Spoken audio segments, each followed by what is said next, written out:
Hello Internet!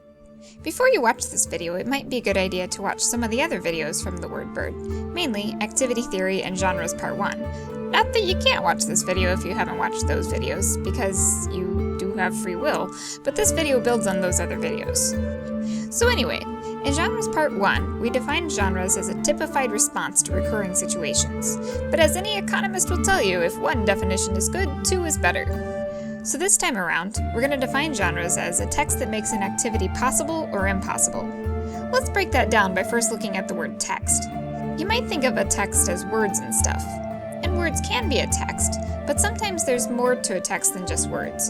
Here's an example. You've got the same word in both cases, but there are other signals that help you interpret the meaning. On one side, you've got the word written on a piece of paper and punctuation that sends you the message that this stop is a piece of dialogue. On the other side, you've got the word written in all caps, and it's on a red octagonal sign. If you're from a part of the world that uses these things, you've probably identified it as a stop sign that you'd see on the road. So texts aren't limited to just words. Text might include images, a particular layout, sounds, smells, colors, font choices, and other signals that help the viewer, reader, or listener go, yeah, I know what this thing is and I know how to use it. Or if it's a type of text that you're not so familiar with, you might be like, yeah, it's a thing. Here's a basic definition we can work with. A text is a collection of signals that allows you to make meaning. Anyway, back to genres. So genres are texts that make activities possible or impossible. Let's break this down by looking at some activities and the genres that make them possible. Say you're at the library and you want to find a book to take home to read. The signs hanging up at the library might help you find the section that you're looking for. Because you don't really have a particular book in mind, you just think you might want to read some sort of sci-fi novel. Once you get to the sci-fi section, thanks to those handy-dandy signs, you peruse the book covers. Because despite the whole don't judge a book by its cover cliche, you know that's kind of what the book cover genre is there for. Once you find the book that you want, you go to check the book out. First, you present your library card. The library card proves that you live in the library's district, and it also says that you've signed all the forms accepting responsibility for the safety of that library book.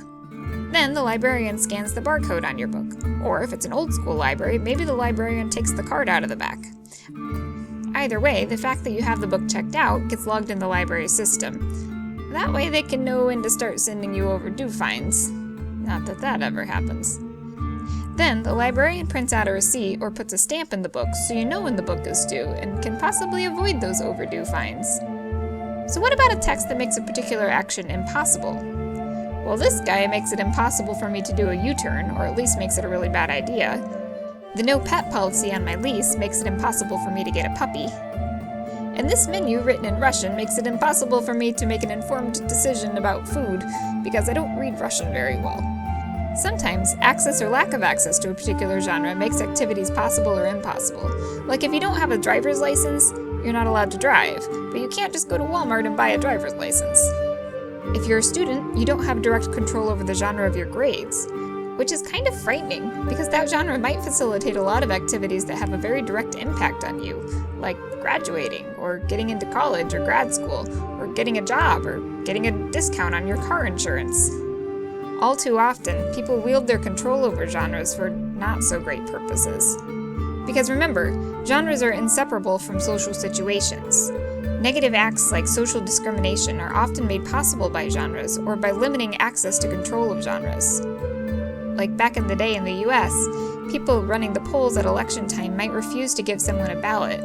They were discriminating against voters from a certain race, ethnicity, gender, or other background, and limiting their access to the genre that would give them the power to vote.